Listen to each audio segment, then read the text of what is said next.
صدقہ یہ لفظ جو ہی ہمارے سامنے کہا جاتا ہے، یا صدقہ جو ہی یہ لفظ ہمارے ذہن میں آتا ہے، تو ایک تصور، ایک خیال جو ہمارے ذہن میں آتا ہے عموماً وہ لوگ جو بر صغیر میں رہتے ہیں، ہند پاک یا بنگلہ دیش پرانا جس کو گریٹر انڈیا جس کو کہتے ہیں، تو ایک تصور جو ہمارے ذہن میں صدقہ کہتے آتا ہے، گری ہوئی چیز، خراب چیز، سستی فالتو چیز، بیکار چیز، سب سے ہلکی چیز، یا وہ چیز جس کو عام آدمی استعمال نہیں کر سکتا، یہ صدقہ ہے۔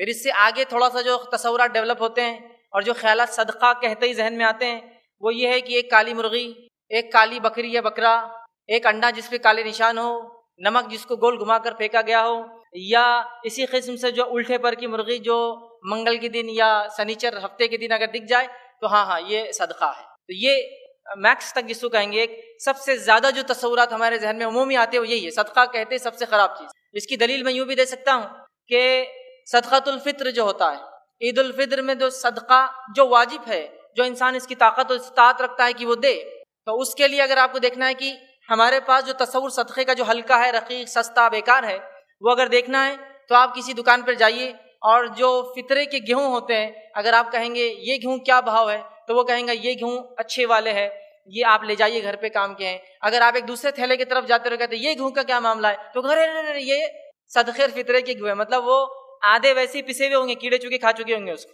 مطلب یہ فطرے کے ہے۔ کپڑے کے تعلق سے بھی تصور ہے کہ صدقے میں کپڑا دینا ہے تو خود کے لیے جو کپڑا لیا جاتا ہے وہ سب سے اعلیٰ، اپنی طاقت کے اعتبار سے سب سے اچھا، لیکن اگر وہی صدقے کے کپڑے کا تصور آتا ہے تو پرانا، پھٹا ہوا، خراب، سستا، ریجیکٹڈ، یا اب جو ہم کو خود پسند نہیں پھینکنا اس سے اچھا کسی کو دے دو، صدقہ کر دو، یہی تصور ہے۔ اس سے ہٹ کر صدقے کا تصور یہاں بھی آتا ہے ہند پاک میں ہمارے سامنے، وہ کب آتا ہے جب کوئی چیز گم جائے، مسجد میں چپل گم گئی، جان دو صدقہ کر دیا اپن نے، گاڑی چوری ہو گئی، جان دو صدقہ گیا اپنا، مطلب جو چیز دل سے تو خرچ کرنا نہیں تھی، چلے گئی، وہ تقدیر میں چونکہ نہیں تھی آپ کے، تو بولے اب یہ صدقہ ہو گیا۔ یہ تصورات عموماً ان جنرل صدقے کے تعلق سے ہمارے ہیں، میں یہ نہیں کہہ رہا ہوں کہ سارے لوگوں کے، لیکن عموماً، اور کوئی بھی بات عموم پر کہی جاتی ہے، مطلب کوئی بات کو جنرلٹی پر یا زیادہ تر جو ہوتا ہے اس کو کہا جاتا ہے، تو زیادہ تر صدقے کا تصور ہم لوگوں کا اسی طرح سے۔ تو یہ بات سمجھ میں آئی کہ صدقے کے تعلق سے کچھ وضاحتیں بہت ضروری ہے، تو عنوان یہ باندھا گیا صدقہ کسے اور کیسے دے، مطلب صدقہ کس طرح سے دینا چاہیے اور اسے کنڈیشنز کیا ہو اور کس کو دینا چاہیے۔ اس لیے کہ ایک سوال بار بار یہاں بھی آتا ہے کہ ایک انسان بڑا صحت مند ہے، اچھا ہے، جوان ہے، وہ مانگنے آتا ہے تو اس کو دے یا نہ دے۔ اسی طرح ہٹے کٹے لوگ گروہ بنا کر، ٹولی بنا کر، گروپ بنا کر گھومتے ہیں اور لوگوں سے صدقات لیتے ہیں، اور کبھی کبھار صدقات نہیں ایکسٹورشن کرتے ہوں آپ سے، جس کو کہتے ہیں نا چھین کر لیتے، مانگ کر لیتے، ڈیمانڈ کر کے لیتے، ہلتے نہیں جب تک آپ نہ دیں۔ تو سوال آتا ہے کیا یہ صدقے میں کاؤنٹ ہوگا، کیا یہ صدقہ ہے ہمارا؟ بہت سارے سوالات، تو یہ سوچا گیا کہ کیوں نہ ایک عنوان رکھا جائے۔ آئیے صدقہ کسے کہتے ہیں؟ تو صدقہ جو الفاظ ہے، جو لفظ ادا ہوتا ہے، یہ صدق سے آتا ہے، سچائی جس کو کہتے ہیں عربی زبان میں۔ تو مطلب صدقہ وہ چیز ہے جو سچے دل سے، خالص نیت سے کسی کو دیا جاتا ہے کوئی چیز، وہ صدقہ ہے۔ اور اگر شرعی اصطلاح میں، اسلامک ٹرم یا اسلامک ڈیفینیشن جس کو کہیں گے، اسلامک ٹرم میں، شرعی اصطلاح میں صدقے کا معنی ہوتا ہے کہ ایسا عطیہ یا ایسا تحفہ جو سچے دل سے، خالص نیت سے اللہ کی خوشنودی کے لیے کسی کو دیا جائے، وہ صدقہ ہے۔ کوئی ایسا عطیہ، کوئی ایسا گفٹ، چاہے پیسہ ہو، کپڑا ہو، روپیہ ہو، اناج ہو، کوئی بھی چیز ہو، یا کوئی ہیلپ ہو سکتی ہے، یہ خالص دل سے، خالص نیت کے ساتھ اللہ کو راضی کرنے کے لیے کسی کو دینا، یہ صدقہ کہلاتا ہے، یاد رکھیے۔ تو یہ صدقے کا معنی ہے، لیکن اگر لفظی معنی لے تو سچائی سے یہ لفظ آتا ہے، صدق سے صدقہ لفظ آتا ہے۔ صدقہ یاد رکھیے، زکوٰۃ کو بھی کہا جاتا ہے۔ تو صدقات کی دو قسمیں ہوتی ہیں، ایک صدقے کی وہ قسم جو ہم پر دینا واجب اور فرض ہے، اور ایک صدقے کی وہ قسم جو ہم پر دینا نفل ہے، یاد رکھیے۔ مطلب یہ انسان اپنے اعمال کے اضافے کے لیے، نیکیوں کے بڑھوتری کے لیے کرتا ہے، یاد رکھیے۔ تو صدقے کی یا صدقے کے معنی میں کون کون سی چیزیں داخل ہے؟ دونوں ہی داخل ہے، فرض صدقہ اور نفل صدقہ، جس میں زکوٰۃ سب سے اعلیٰ مثال ہے، جو مالی ہم پر ایک ایسی عبادت ہے جو فرض ہے، جو اس کی طاقت رکھتا ہے، جو صاحب نصاب ہو۔ اس کو بھی قرآن نے صدقہ کہا ہے، جیسے کہ مثال کے طور پر سورہ توبہ سورہ نمبر 9 آیت نمبر 60 میں اللہ نے کہا فرمایا انما الصدقات للفقراء والمساکین، کہ صدقہ، فرض زکوٰۃ فقیروں کے لیے، مسکین کے لیے، اور 8 مد جو زکوٰۃ کی اللہ نے اس کے بعد اس آیت میں سورہ توبہ سورہ نمبر 9 آیت نمبر 60 میں ایکسپلین کی ہے، جو 8 مد زکوٰۃ کی ان کو دینی چاہیے۔ تو یہاں زکوٰۃ کے لیے لفظ صدقے کا آیا ہے، تو اسی لیے میں نے کہا صدقے کو ہم 2 حصوں میں تقسیم کرتے ہیں، فرض صدقہ جو دینا ضروری ہے، نفلی صدقہ جو ہم اپنی خوشی سے دیتے ہیں، جس سے ہمارے نیکیوں میں اضافہ ہوتا ہے۔ اور آج کا ہمارا عنوان یہ نفلی صدقے پر ہے، فرض صدقے پر نہیں ہے، یاد رکھیں۔ اور ایک عمومی جنرل ٹرم میں صدقے کو ہمارے پاس عمومی طور سے انڈیا میں جو ہے اس کو کہا جاتا ہے خیرات، اور جو فرض ہے تو اس کو نام سے زکوٰۃ، ٹھیک ہے، اس کے بعد جو ہے صدقۃ الفطر کو عید الفطر کا صدقہ اس طرح سے کہا جاتا ہے۔ تو ایک عمومی اعتبار سے میرا آج کا لیکچر یہ نفلی صدقات پہ ہوں گا، یاد رکھیے، فرض صدقات پہ ہم نہیں لیں گے۔ تو قرآن نے زکوٰۃ کو بھی صدقہ کہا، اسی طرح جو ہے عید الفطر میں جو ہم چیز دیتے ہیں کھانے کے اناج وغیرہ، اس کو بھی عید الفطر کا صدقۃ الفطر کہا جاتا ہے۔ اسی طرح جو ہے زیر کفالت جو لوگ ہیں، بیوی بچے اور بھی دیگر لوگ، ان پر خرچ کرنے کو بھی صدقہ کہا جاتا ہے۔ جیسے کہ صحیح مسلم کی روایت ہے، نبی اکرم صلی اللہ علیہ وسلم فرمایا اور کہا، شوہر بیوی پر جو خرچ کرتا ہے یہ بھی صدقہ ہے۔ تو یہاں وہ لوگ جو آپ کے اہل و عیال ہیں، جو آپ کے ماتحت ہیں، جو ان کو آپ کھلاتے ہیں پلاتے ہیں، جو ان پر خرچ کرتے ہیں، یہ بھی صدقہ ہے، ٹھیک ہے۔ اسی طرح مہر کو بھی قرآن نے صدقہ کہا ہے، یہ بھی واجب ہے دینا۔ مہر جو شادی کے وقت طے ہوتا ہے، اس کو بھی صدقہ کہا گیا ہے، جیسے کہ قرآن میں اللہ رب العزت نے سورہ نساء سورہ نمبر 4 کی آیت نمبر 4 میں فرمایا اور کہا، وَآتُوا النِّسَاءَ صَدُقَاتِهِنَّ نِحْلًا، اور عورتوں کو جو ہے مہر دو، صدقہ جو بیوی پر جو ہے وہ دو۔ تو یہاں جو ہے عورتوں کو صدقہ دو کہا، جبکہ وہ مہر کے معنی میں، تو یہ بھی ایک معنی ہے۔ اسی طرح معروف جس کو کہیں گے، معروف یا عمومی جو انسان نیکی کرتا ہے، نیکی جو کرتے ہیں، آپ کسی کے ساتھ کچھ بھی نیکی کریں گے، اس کو بھی حدیث میں صدقہ کہا گیا ہے۔ آئیے اس کی مثال لیجیے، صحیح مسلم کی روایت ہے، نبی اکرم صلی اللہ علیہ وسلم فرماتے ہیں، ہر روز جب سورج نکلتا ہے تو انسان کے ہر جوڑ پر صدقہ ہے، مطلب انسان کے ہر جوڑ کے اعتبار سے صدقہ کرنا ہے۔ تو آپ صلی اللہ علیہ وسلم پھر فرماتے ہیں، صدقہ کرنا ہر جوڑ پر واجب ہوتا ہے، دو آدمیوں کے درمیان انصاف کر دینا یہ بھی صدقہ ہے۔ اسی طرح آپ نے فرمایا، کسی کی اتنی مدد کر دینا کہ وہ سواری پر سوار ہو جائے، یہ بھی صدقہ ہے۔ اسی طرح آپ فرماتے ہیں، اور کسی کو جو ہے سوار پر سوار کر دے، یہ بھی صدقہ ہے۔ مال و دولت یا تو کسی کو دے، یہ بھی صدقہ ہے۔ اچھی بات کہہ دینا یہ بھی صدقہ ہے۔ اور اسی طرح آپ نے فرمایا، جب تم اپنے قدم مسجد کی طرف لے جاتے ہو تو یہ مسجد کی طرف قدم لے جانا بھی صدقہ ہے۔ تو گویا ہر ایکٹ، ہر عمل جو خالص نیت سے انسان کرتا ہے وہ بھی صدقہ کہا گیا ہے، اور ہر جوڑ پر انسان کے صدقہ واجب ہے۔ اور یہاں دیکھیے جو باتیں کہی گئی کتنی عام ہے، لیکن اس کو ہم کتنا، جس کو ہم عمل کے اعتبار سے کتنا چھوڑ چکے ہیں۔ کوئی سواری پر کسی کو سوار کرنا بھی صدقہ ہے۔ ایک روایت میں آپ صلی اللہ علیہ وسلم نے فرمایا، کسی کو مسکرا کر دیکھنا اپنے بھائی کو، یہ بھی صدقہ ہے۔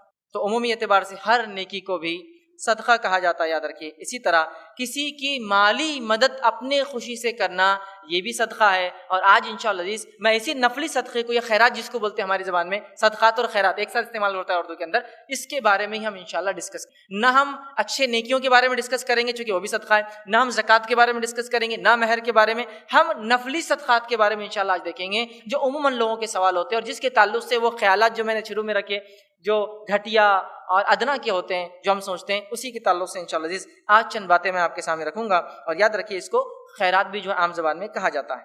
صدقہ یاد رکھیے کہ اختیاری عبادت ہے۔ صدقہ یا خیرات جو آج ہم ڈسکس کریں گے یہ ایک اختیاری عبادت ہے، مطلب یہ ایک نفل عبادت ہے، اور انسان جو اس کے لیے اختیار رکھتا ہے، جس کے پاس طاقت ہو، وہ ضرور صدقہ کرنے کی جو ہے کوشش کرے، یاد رکھے۔ اور یہ فرض نہیں، یاد رکھیے، جو صدقات کی بات ہم کر رہے ہیں، خیرات جس کو کہتے ہیں، یہ فرض عبادت نہیں ہے، یہ نفلی، یاد رکھیے۔ اس کے کرنے کے لیے بھی ہمیں کوشش کرنا چاہیے۔ کیوں؟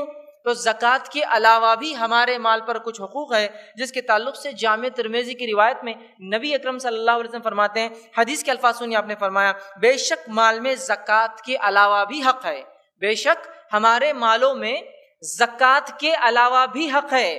تو اس حدیث میں نبی اکرم صلی اللہ علیہ وسلم وضاحت کر دی، زکوٰۃ کے علاوہ بھی صدقات کے دینے کا ہم نے اہتمام کرنا چاہیے، یاد رکھیے۔ تو زکوٰۃ کے علاوہ بھی ہم نے صدقات کے دینے کا، یاد رکھیے، اہتمام کرنا چاہیے، یاد رکھیے۔ اسی طرح صدقہ کرنا قابل رشک عمل ہے، یاد رکھیے، قابل رشک۔ رشک سمجھتے ہیں آپ؟ رشک جیسا کہ مثال کے طور پر کوئی ایک نوجوان گزر رہا ہے تو کچھ نوجوان یا کچھ بوڑھے لوگ کہتے ہیں اس کی جوانی پہ رشک آتا ہے، مطلب یہ نوجوان اپنی جوانی کا اتنا بہترین استعمال کرتا ہے کہ دل چاہتا ہے میں اس جیسا ہو جاؤں، رشک آتا ہے، اس کو بولتے ہیں رشک۔ رشک سمجھتے نا؟ مطلب آپ کسی کو دیکھ کر یہ سوچے کہ کاش میں ایسا ہوتا، کاش میں، اس کو کہتے ہیں رشک۔ تو نبی اکرم صلی اللہ علیہ وسلم فرماتے ہیں، اور صدقے کی جو بات کر رہا ہوں میں، یہ قابل رشک عمل ہے، مطلب اگر کسی کو آپ صدقہ کرتے ہوئے دیکھیں تو آپ یہ کہہ سکتے ہیں کاش کہ میں اس کے جیسا ہوتا مالدار تو میں بھی اس کے جیسا خرچ کرتا، قابل رشک عمل۔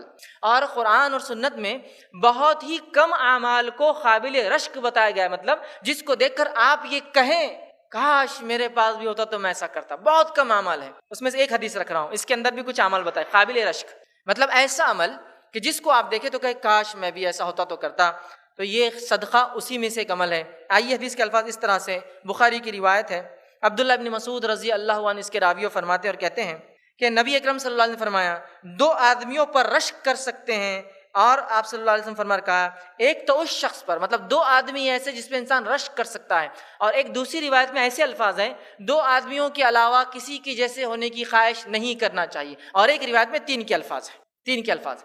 تو یہاں فرما رہے ہیں کہ 2 آدمیوں کے جیسا ہونے کی انسان خواہش کر سکتا ہے۔ پھر آپ فرماتے اور کہتے ہیں ایک وہ شخص پہلا جس کو اللہ نے مال دیا ہے اور وہ اللہ کی راہ میں اس مال کو خرچ کرتا ہے، پہلا وہ آدمی جس کو اللہ نے مال دیا ہے اور وہ اس مال کو اللہ کی راہ میں خرچ کرتا ہے، ایسے انسان کو دیکھ کر ہم یہ سوچ سکتے کاش میں بھی ایسا ہوتا تو انشاءاللہ میں بھی ایسا خرچ کرتا۔ یہ قابل رشک انسان ہے۔ اور دوسرا فرمایا وہ شخص جو اللہ کے دین کا فہم رکھتا ہے، کتاب و سنت کا فہم رکھتا ہے، اور وہ خود بھی عمل کرتا ہے، دوسروں کو بھی اس کی طرف بلاتا ہے۔ ان 2 لوگوں کے علاوہ دوسروں کی جیسی ہونے کی خواہش نہیں کرنا چاہیے۔ فرسٹ، جس کے پاس مال ہے وہ خرچ کر رہا ہے، اس کو دیکھ کر آپ کہہ سکتے کاش میرے پاس بھی ہوتا تو میں بھی خرچ کرتا۔ دوسرا وہ شخص جس کو اللہ نے کتاب و سنت کا علم دیا، فہم دیا، بصیرت دی، سمجھ دی، فقہ دیا، اور اس کو دیکھ کر آپ کہہ سکتے کاش میرے پاس بھی اگر ایسا علم ہوتا تو انشاءاللہ میں بھی ایسی عمل کرتا جیسا انسان کرتا ہے، اور وہ خود عمل کرتا ہے، دوسروں کو اس کی طرف دعوت دیتا ہے۔ تو ایسے 2 لوگوں کے علاوہ کسی جیسا ہونے کی خواہش نہیں کرنا ہے۔ تو صدقہ دینا قابل رشک عمل، یاد رکھیے، معمولی چیز۔ آئیے آگے بڑھتے ہیں۔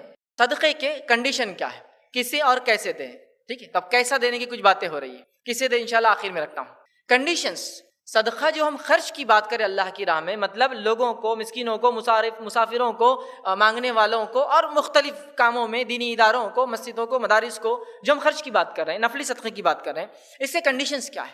اس لیے کہ بہت ساری مرتبہ ہم لوگ صدقہ دیتے ہیں لیکن اس سے کنڈیشن نہیں معلوم ہوتے، اور پتہ نہیں اپنے صدقے کو خلط ملط کر کے بیکار کر دیتے ہیں، مطلب ویسٹ کر دیتے ہیں۔ صدقہ تو دیا اور کنٹینیوسلی وہ کیا جا رہا ہے، ارے بولو میرا نام بولو نا، میں نے صدقہ دیا، بولو نا، تو بیچاروں کو آ کے مجبوراً بولنا پڑا فلاں صاحب نے اتنا صدقہ دیا تو اب ذرا سکون آیا، صدقہ قبول ہو، ایسا لگ رہا اب یہ ہو جاتا ہے، مطلب بلوایا جا رہا ہے۔ کبھی یہ ہو رہا ہے صدقہ تو دے دیا جا رہا ہے، اور بعد میں جب وہ صاحب راستے مل رہے ہیں تو دوستوں سے ساتھ میں کچھ لوگ کھڑے تو کہا جا رہا ہے ہاں یہ دیکھیے بچہ ہمارے صدقوں پہ پلتا ماشاء اللہ، دیکھو اب پڑھ لکھ کے ہمارے صدقوں پہ کتنا آگے چلے گیا، سمجھ رہا ہے بات کو کہ اب زکوٰۃ دے رہا ہے یہ۔ تو یہاں یہ عمل کیا مطلب ایزا دے کر، تکلیف دے کر اس کو جو ہے صدقے کے تعلق سے بتایا جا رہا ہے۔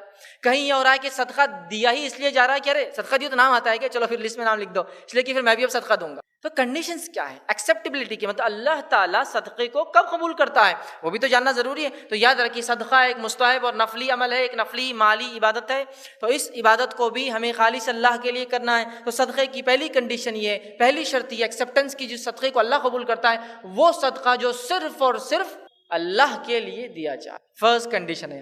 اور میں سمجھتا ہوں اس کو بہت تفصیل میں بتانے کی ضرورت نہیں ہے۔ نبی اکرم صلی اللہ علیہ وسلم نے فرمایا، حدیث بڑی واضح، بڑی سخت ہے، روایت کے الفاظ اس طرح سے ہے کہ نبی اکرم صلی اللہ علیہ وسلم کے تعلق سے ابو ہریرہ رضی اللہ عنہ اس حدیث کو روایت کرتے ہیں، اور اس حدیث کو جب آپ روایت کرتے ہیں تو ایک شخص شام سے آج کے جدید دور کے سیریا سے، شام سے نکل کر آتا ہے، مدینہ پہنچتا ہے، لوگوں سے پوچھتا ہے ابو ہریرہ کہاں رہتے ہیں، ابو ہریرہ کہاں رہتے ہیں؟ لوگ کہتے ہیں کہ ابو ہریرہ رضی اللہ عنہ وہاں رہتے ہیں۔ وہ پوچھتے پوچھتے گھر پہنچتا ہے، گھر پہنچ کے آپ کے بازو بیٹھتا ہے اور بیٹھ کر پوچھتا ہے ابو ہریرہ میں تم سے شام سے سفر کر یہاں اس لیے آیا صرف کہ رسول اکرم صلی اللہ علیہ وسلم کی کچھ باتیں آپ سے سنوں۔ وہ کہتے کیا واقعے میں تو صرف اور صرف شام سے سفر کر کے میرے پاس اسی نیت سے آئے کہ صرف اور صرف حدیث رسول مجھ سے سنے صلی اللہ علیہ وسلم؟ تو کہا بس یہی انٹینٹ سے نکلا ہوں کہ تم سے کچھ سنوں۔ تو کہا پھر تمہیں ایک ایسی روایت میں بیان کروں گا جو میں نے اب تک کسی سے بیان نہیں کی، ایک ایسی روایت بیان کروں گا جو اللہ کے رسول صلی اللہ علیہ وسلم مجھ سے بیان کی، میں نے کسی سے بیان نہیں کی، اور اللہ کے رسول صلی اللہ علیہ وسلم میرے گھر آئے تھے اور یہاں بیٹھے تھے جہاں میں بیٹھا ہوں، اور میں وہاں بیٹھا تھا جہاں تو بیٹھا ہے، اور اللہ کے رسول صلی اللہ علیہ وسلم مجھ سے کہا،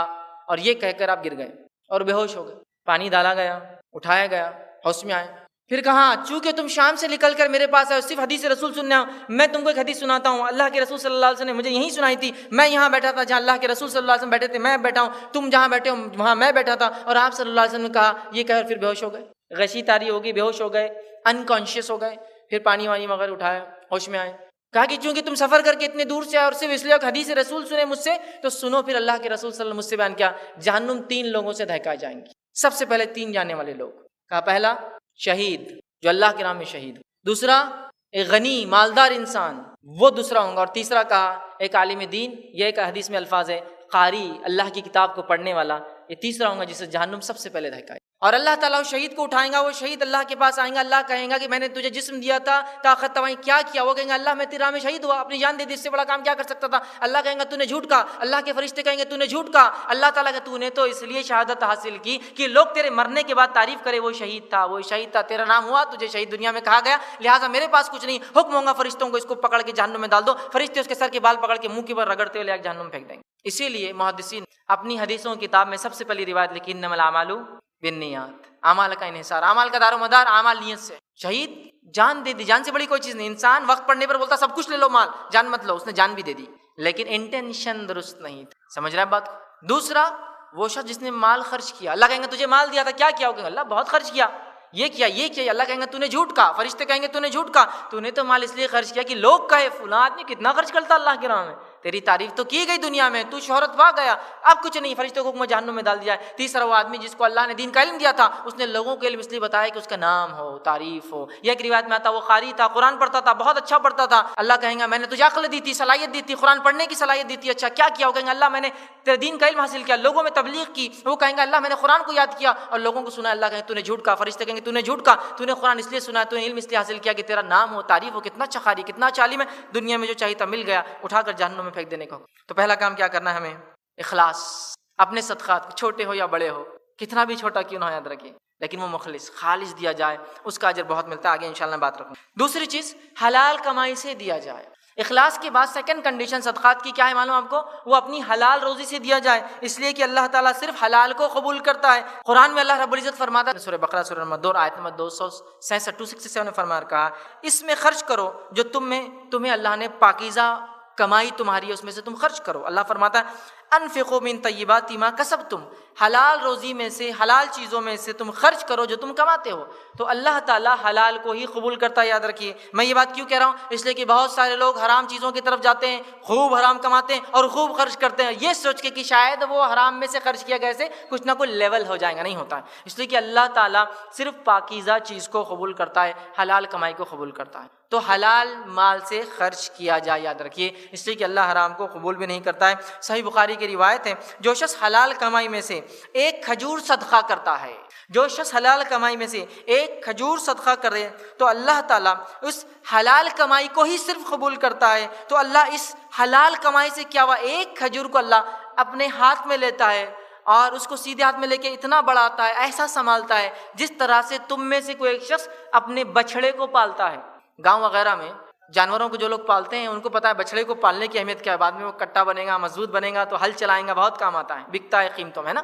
تو اللہ تعالیٰ اس ایک کھجور کو ایسا پالتا ہے جیسے تم میں سے کوئی ایک شخص، نبی اکرم صلی اللہ علیہ وسلم فرماتے ہیں، ایک بچڑے کو پالتا ہے اور اس صدقے کو اللہ بڑھاتا ہے اس حد تک کہ وہ ایک کھجور احد پہاڑ کے برابر بن جاتا ہے قیامت کے دن. ان ریٹرن مطلب ایسا انویسٹمنٹ کہ سمپل ایک ڈیٹ، ایک کھجور انویسٹ کرنا ہے، ان ریٹرن احد پہاڑ کے برابر نہیں کیا لینا ہے، اللہ کی راہ میں خالص نیت سے حلال مال سے کمایا ہوا، چونکہ کنڈیشن ہے. تو ایک کھجور، تو میں سمجھتا ہوں صدقے کا لمٹ بھی پتہ چلی کم سے کم کیا دیا سکتا، کچھ بھی ہو سکتا ہے، کچھ بھی ہو سکتا ہے. ایک کھجور بھی صدقہ ہو سکتا ہے، چونکہ عرب میں نبی اکرم صلی اللہ علیہ زمانے میں سب سے ادنا چیز جو گھروں میں ہوتی تھی وہ کھجوری تھی، چاہے وہ قیمتی والی ہو سستی والی کھجوری ہوا کرتی. ایک کھجور لیکن حلال ہو، یاد ہے کیونکہ اللہ حلال کے علاوہ قبول نہیں کرتا. تو سیکنڈ کنڈیشن حلال ہو. تیسری چیز جو چیز دی جائے وہ خود حلال ہو. یہ بڑی اہم ہے، کیوں تو ہمارے پاس صدقات کے اندر، لوگوں کی مدد کے اندر حلال چیز میں نہیں ہوں گا اتنا، لیکن حرام چیز میں برابر ہوں گا. ہم دو بھائی مل کے ایک ہی اس میں کش مارتے، بولے صدقہ ایک دوسرے کو، صدقہ ایک لے کے نہیں، پورا ایک پٹی لے کر آگے پورے دوستوں میں تقسیم کرتا میں. آج کل نوجوان میں بڑا چلتا نا، گٹکا، تمباکو، سگریٹ.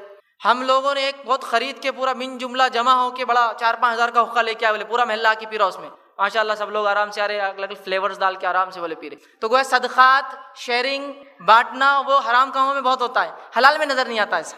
دیکھیے آپ برے کاموں میں پکچر کی ٹکٹ ایک لاتا اس نہیں بولے میں 4, 5, 10, 20 لاتا پورا کر کے ہفتہ بھر کما کے والد کی جیب میں سے چرا کے ادھر سے لے کے ادھر سے لے کے سب کو لا کے دیتا اور برابر جمعے کو سب کو ساتھ لے جاتا اپنے، اس لیے کہ میں اکیلا ہی کوئی کام. صدقہ حلال چیز ہونا ضروری ہے، حلال مال اور حلال چیز. ورنہ کوئی کہے میں نے شراب صدقہ کی، میں نے جوئے میں دیکھو صدقہ کیا، اتنا پیسہ لے جا کر میں نے فلاں کیا، یہ بھی قبول نہیں. تو نیت، اخلاص سے نیت، دوسرا حلال مال سے کیا جائے، تیسرا چیز جو صدقہ کی جا رہی وہ بھی حلال ہو. یاد رکھیے، اس چیز کو ذہن میں رکھیں. چوتھا، کوشش کرے کہ اپنی محبوب ترین چیز کو صدقہ کرے.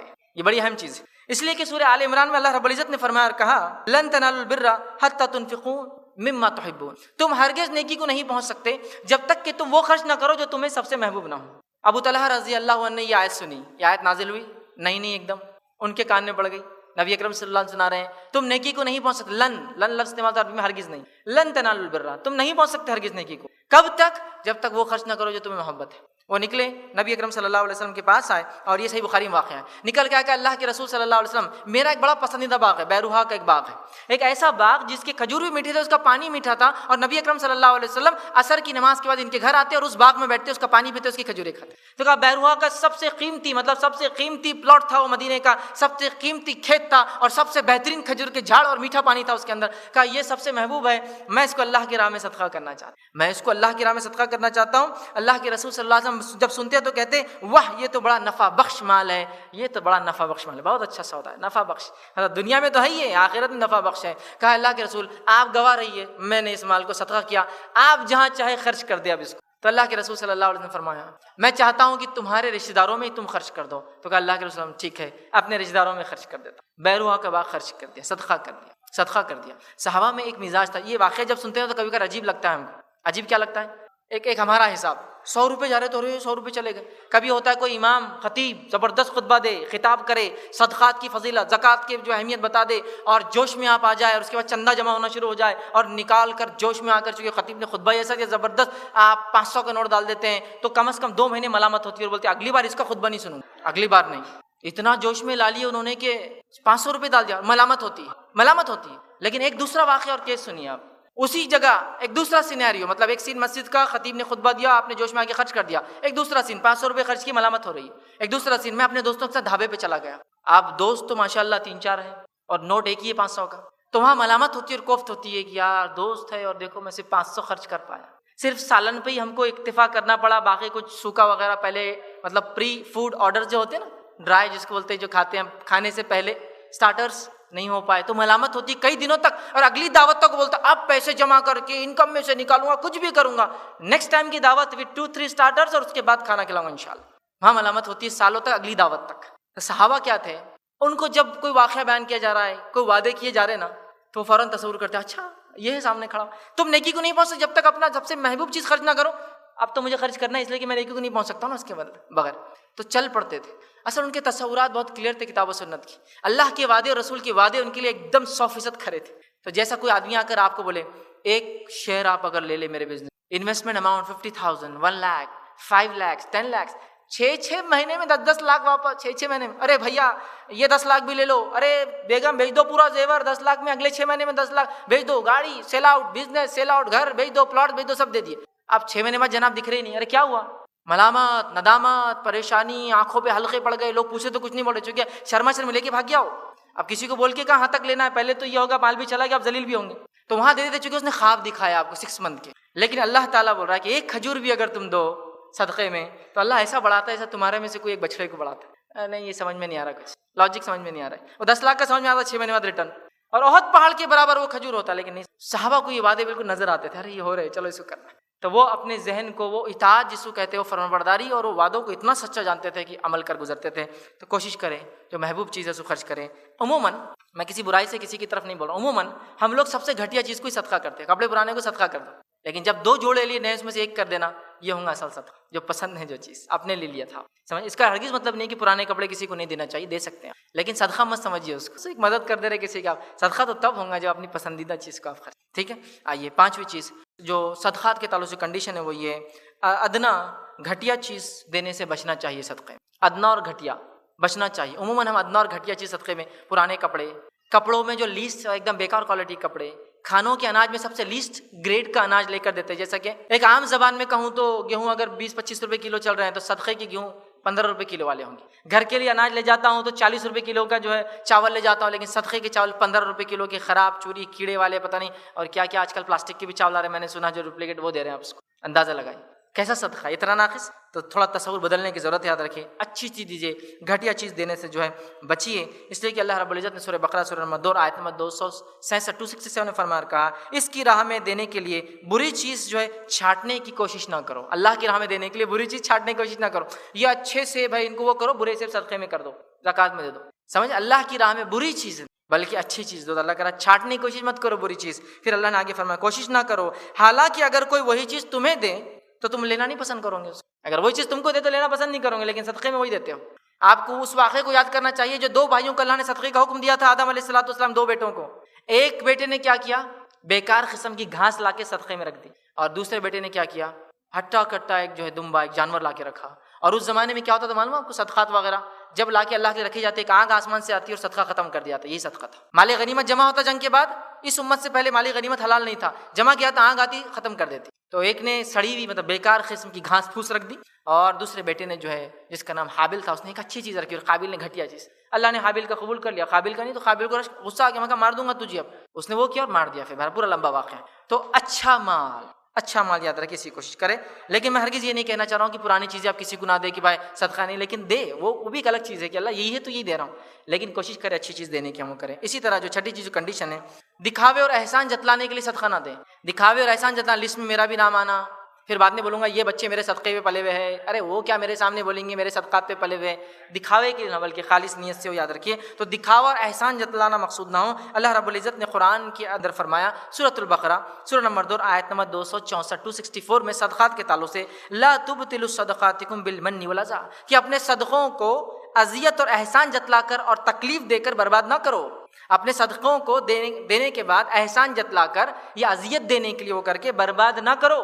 تو صدقات دینے کے بعد احسان مت جتلائیے. یہ ٹریننگ اپنے آپ کو اپنے بچوں کو دیجیے کہ وہ احسان نہ جتلائے کوئی چیز کو دینے کے بعد. اسی طرح جو ہے صدقہ جو دیا جائے دینے کے بعد اس شخص سے کوئی امید نہ ہو کہ وہ سلام کرے، لوگوں میں تعریف کرے، بہت اچھے میرے کو زکوٰۃ دیتے، ہر سال صدقہ دیتے، میرے کو کسی قسم کا بدلہ یا کوئی سروسز کی میرے کو ارے صدقہ دیتے نا ہر سال، کم از کم آ کے پہنچا تو مار کے آنا اگر کام والا ہے کہ انسان نہیں، کسی قسم کا ریٹرن بدلہ ایکسپیکٹیشن اس سے بالکل نہ ہو. خالص اللہ کے لیے دے دیا جائے مطلب دے دیا جائے. اس آدمی سے ذرہ برابر بھی جو ہے ایکسپیکٹیشن نہ ہو. اسی طرح جو ہے چھپا کر دینا چاہیے جتنا ہو سکے، چھپا کر جتنا ہو سکے. کتنا؟ رسول اللہ صلی اللہ علیہ وسلم فرماتے ہیں روز قیامت جب کوئی سائے نہیں ہوگا سوا عرش کے سائے کے، اس سائے کے اندر ایک وہ شخص کھڑا ہوگا جو جب سیدھے ہاتھ سے دیتا تھا تو الٹے ہاتھ کو بھی خبر نہیں تھی. اس کا محدثین اس کی شرح میں لکھتے ہیں سیدھے ہاتھ سے دے تو الٹے ہاتھ کو معلوم نہ ہوگا. یہ معنی ہے کہ انسان جب کسی کو صدقہ دے تو اس کو خود بھی سامنے رہ کر نہ دے، اس لیے کہ سامنے والے کو معلوم ہی نہ ہو دینے والا کون ہے. یہ بھی ایک معنی ہے، ایک ہاتھ سے دے تو دوسرے کو معلوم نہ ہو، مطلب دینے والے ہاتھ جس کو دیا لینے والے کو معلوم نہیں کس نے دیا. یہ معنی اتنا چھپا کر. اس کا ہرگز معنی نہیں کہ لیفٹ ہینڈ کو آپ پہلے چھپا دے اور رائٹ ہینڈ سے دے صدقہ. جب سیدھے ہاتھ سے دے الٹے معلوم، مطلب جب دیا جا رہا ہے تو دینے والے کو علم ہے کون دے رہا ہے، لیکن لینے والے کو بھی نالج نہیں کہ دینے والا کون ہے مجھے، مطلب کسی تھرڈ پارٹی کو بیچ میں رکھ دی تم دے دو، کسی اور کے ذریعے پہنچا. یہ بہت ساری چیزیں ہم صحابہ کی زندگی میں دیکھتے ہیں. عثمان ابن عفان رضی اللہ عنہ، ایک مرتبہ علی بن ابی طالب وہاں اور کہا کہ میرے نکاح کا ارادہ ہے لیکن مال و دولت کی کمی ہے، اب شادی ہو جائیں گی تو کچھ ضروریات ہیں. تو کہا کہ میں ایک زیرہ بیچنے آیا ہوں آپ کو، تو لے لیں آپ. عثمان ابن عفان رضی اللہ عنہ مدد کرنا چاہتے حضرت علی کی، لیکن ان کو نیچا بھی نہیں دکھانا چاہتے، یا ایسا نہیں دکھانا چاہتے کہ تھوڑا ان کو کچھ محسوس ہو کہ میری غربت کی وجہ سے احسان کر رہے ہیں.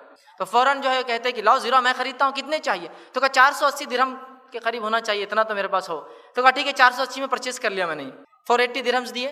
اس کے بعد علی بن ابی طالب جانے لگے تو کہا علی ذرا واپس آؤ میرے پاس. جب علی بن ابی طالب رضی اللہ عنہ واپس آئے تو کہا یہ زیرہ میرے طرف سے تمہارے لیے تحفہ. پہلے تجارت ہوئی اور بعد میں گفٹ ہو گیا.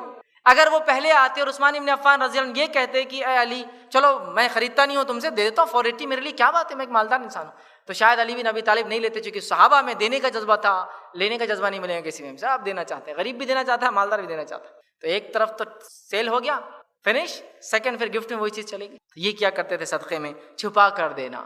کوشش کرے چھپا کر دے، اور اگر چھپا کر نہ دے سکے تو سامنے دینے میں کوئی گناہ اور خبات نہیں، جب تک کہ نیت خالص ہو، حلال مال سے دیا جائے، حلال چیز، وہ جو کنڈیشنز آ رہے ہیں.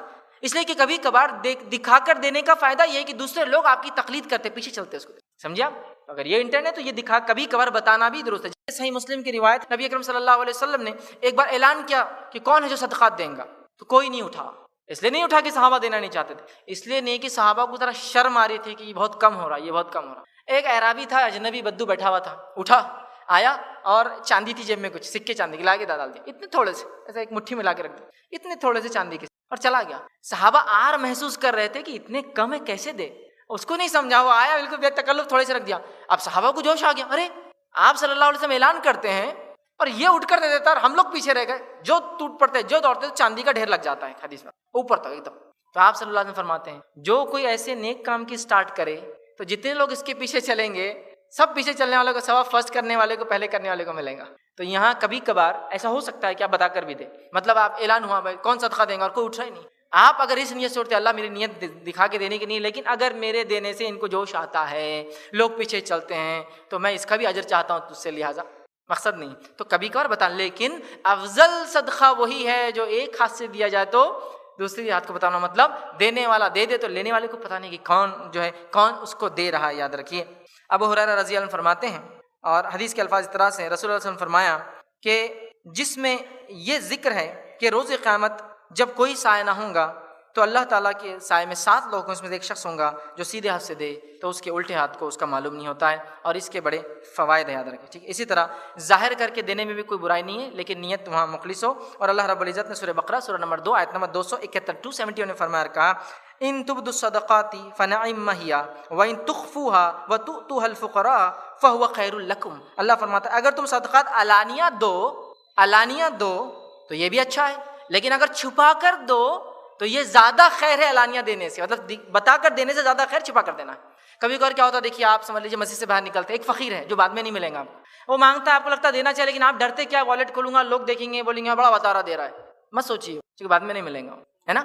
تو وہاں یہ دکھا کر یہاں آ سکتا ہے, لیکن آپ کی نیت اللہ کے لیے, لیکن پھر بھی وہ دیکھ رہے لوگ دیکھ لیں گے نا, ٹھیک ہے, لیکن آپ کر سکتے ہیں. یہاں یہ چیز ظاہر ہے کہ خیر تو چھپا کر دینا ہے, لیکن کھل کر دینا بھی کوئی برا اور گناہ کا کام نہیں جب تک کہ نیت درست. اب آئیے صدقہ دینے کے چند فائدے, اور اس کے بعد صدقہ کس کو دے اس کے ٹائپس وہ لوگوں کے مد رکھ دیتا ہوں آپ کے سامنے.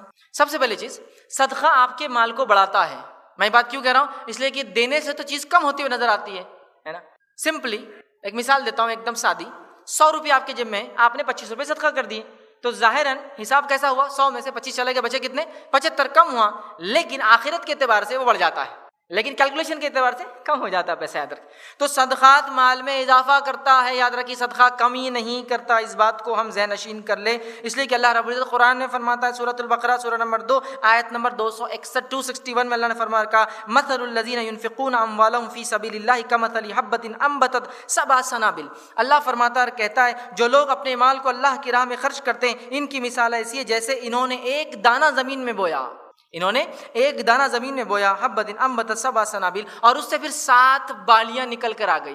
مطلب ایک دانہ لگایا 7 بالیاں سمجھتے نا, جھاڑ جب لگاتے ہیں آپ اناج کا تو بالیاں آتی ہے اس کے, اور اس میں اناج دانے ہوتے ہیں. تو اللہ فرما رہا ہے اس کی مثال ایسی ہے کہ ایک دانہ ڈالا 7 بالیاں نکل کر آ گئی. پھر اللہ آگے فرماتا ہے فی کل سنبلۃ 100 حبہ, اور پھر اس ہر بالی میں 100 دانے ہیں. اللہ کی راہ میں مال خرچ کرنے والے کا اجر کیا ہے, جیسے ایک دانہ بویا, ایک دانے سے ایک جھاڑ لگا جس کو 7 بالیاں آئیں, ان 7 بالیوں میں ہر بالی میں 100 دانے ہیں, اور اللہ اس سے بھی زیادہ اجر بڑھا دیتا ہے لوگوں کا. تو گویا اللہ کی راہ میں مال خرچ کرنے کا سٹارٹنگ بینیفٹ 1 کا 700 سے شروع ہوتا ہے. باقی ساری نیکیاں 1 سے 10 ہوتی ہے, اور 10 سے 700 سے صرف خرچ کرنا 700 سے شروع ہوتا ہے. معلوم آپ کو یہ ایک ایسی نیکی ہے, ساری نیکیاں 1 سے لے کر 10 اور 10 سے 700 حدیثوں میں آتا بڑھتی ہے, وہ بھی انٹینشن کے حساب سے. ایک تو مل جاتا ہے, پھر انٹینشن اچھا تو 2 3 4 10 تک چلا جاتا ہے, اس سے زیادہ 700 تک.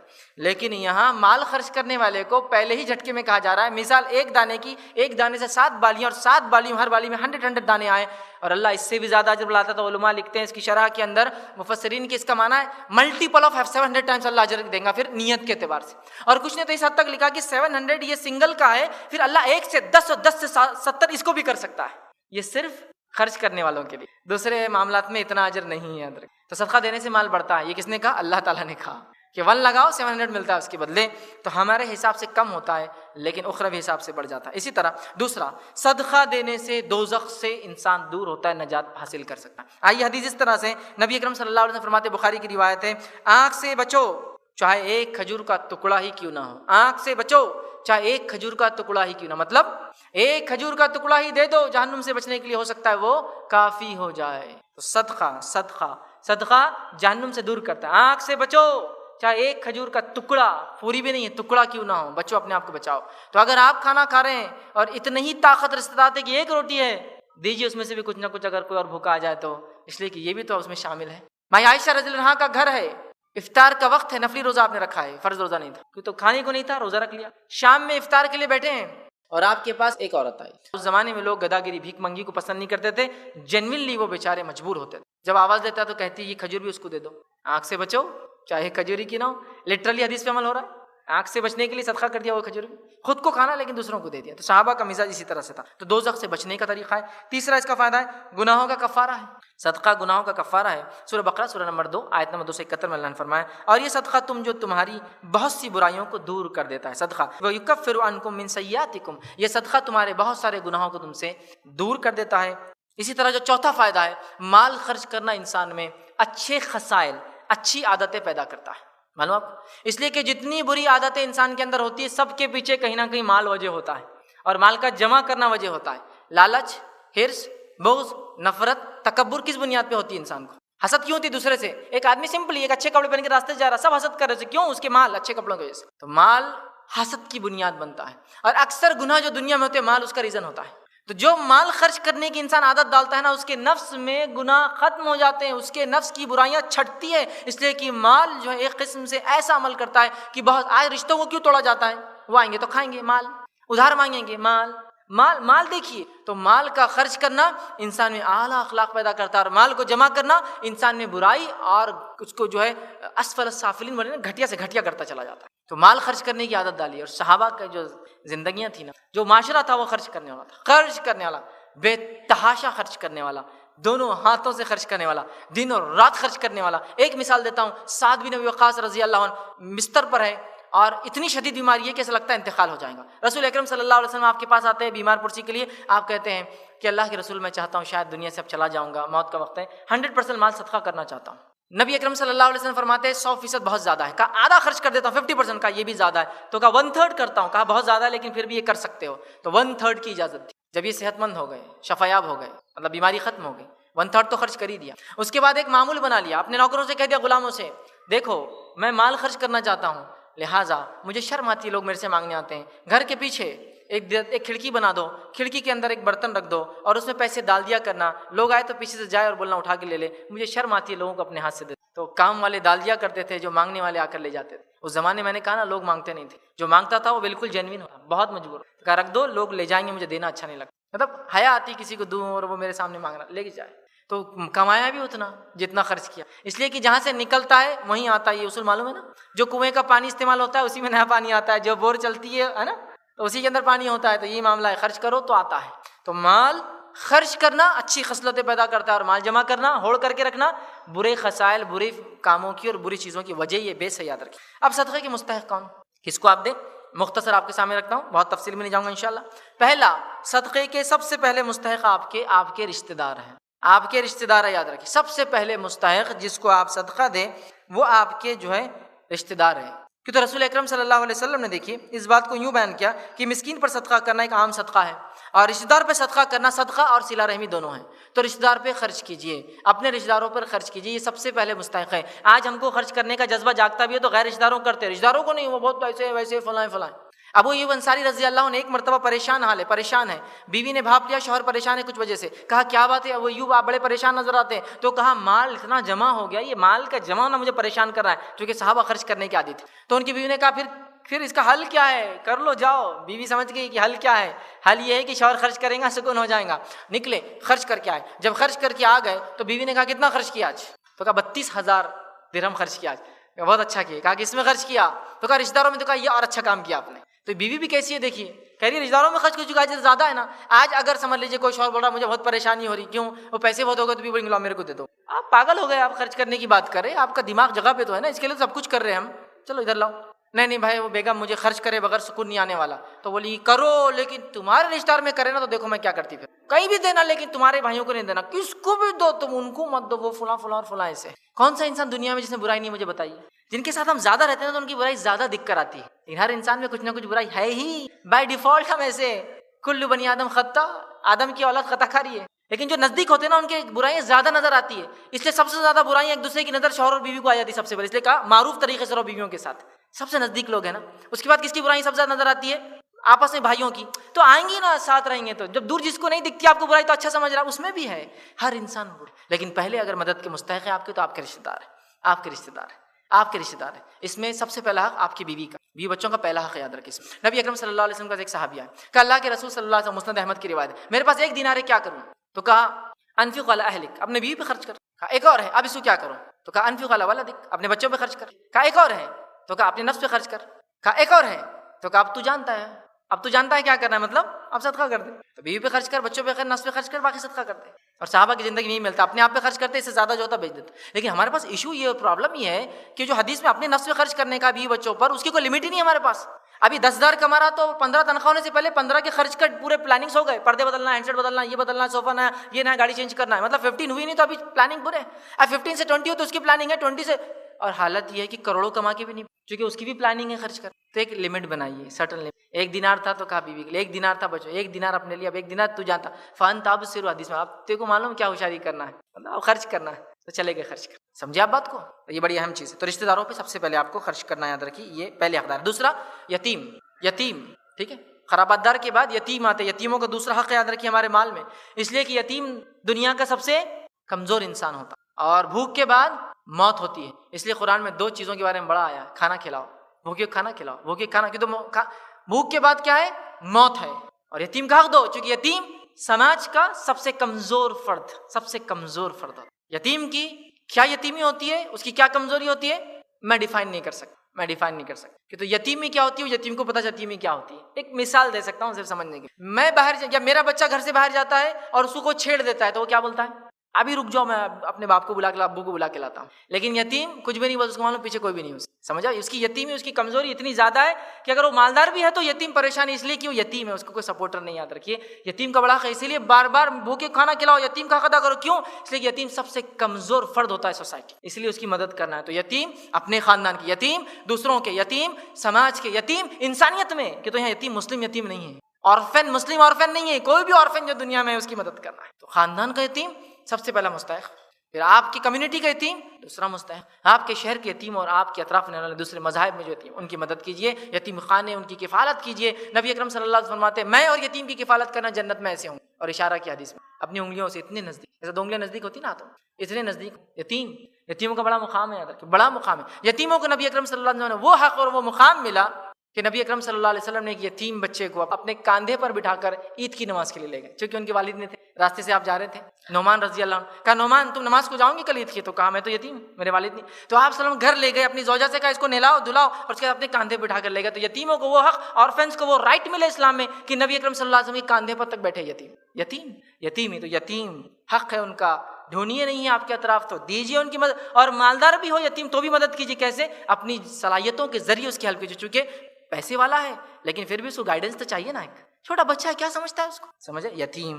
تیسرا بیوہ، اس لیے کہ بیوہ عورت جو ہے یہ کمزور عورت عمومی اعتبار سے ویسے ہی کمزور ہے کمانے کے معاملے میں، اور اس پر بیوہ ہو جائے مطلب شوہر کا سہارا نہ ہو، اس کی مدد کی جائے۔ ہم نے یہ قصے تو سنے، کہانیاں تو بولی، واقعہ سناتے ہیں، فلاں عورت برائی کرتے پکڑے گئی، فلاں عورت نے 10-20 روپے کے لیے برائی کی، منہ کالا کیا، فلاں ہی کیا، لیکن بیک گراؤنڈ سٹوریز کبھی سنی ہے آپ نے؟